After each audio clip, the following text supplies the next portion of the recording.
My name's Samuel Whary. I farm about 240 hectares of land at Glencloy. It's just above Carnlough in the Southern Glens of Antrim.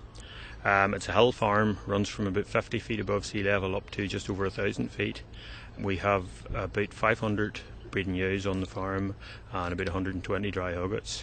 We have 170 ewes which are involved with the Research Institute in their hill sheep crossbreeding programme. We have about another 250 Scotch black-faced ewes. About 2/3 of those are bred pure and a third are crossed to either Belclare or Cullbred rams to provide replacements for a small crossbred flock which are crossed to Suffolk. What health issues did you have in the flock to prompt you to start bolusing them? It was through one of the trials that the Research Institute were doing. They were looking at selenium status of sheep on the hills, and the 6 farms across Northern Ireland that are used in their research were involved in the trial, where 100 were treated with a selenium product and the other 100 weren't as a control. I didn't really think we had a major problem with selenium deficiency or with any deficiencies before that, and even after we had done them I wouldn't have said there was an awful lot of difference in the 2 batches of ewes. We didn't know which were which because the ewes weren't marked, but at the end of the year, whenever they worked out the results from it, I was coming out about almost £5 a head better off on the ewes which had been treated with a selenium product. That was before the cost of the selenium, so it was. It was down to a combination of factors really.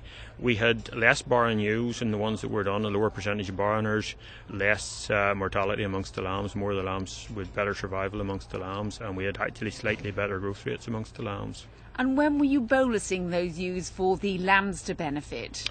The ewes were bolused before tupping time, just about 2 weeks before tupping time, so they were, and we were reckoning on our own ewes now that the bolus carries right through for about the first month or 6 weeks of lamb, which is really the time when the lamb is picking up its milk from its mother, so it is. So really we reckon that's about as far.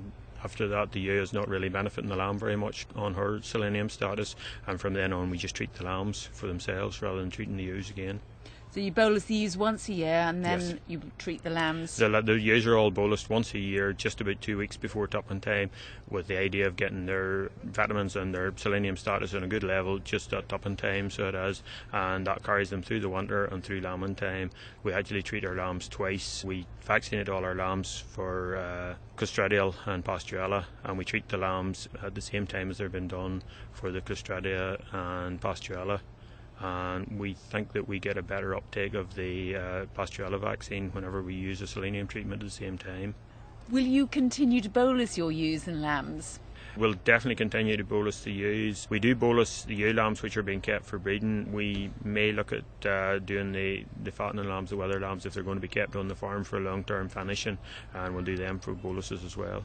What about the rams? They actually get done about a month earlier than the ewes. They get treated as well with selenium. We feel that it probably helps the fertility, helps the libido in the rams as well, but we like to do them a little bit earlier to get that built up before they go out to the ewes. So we do.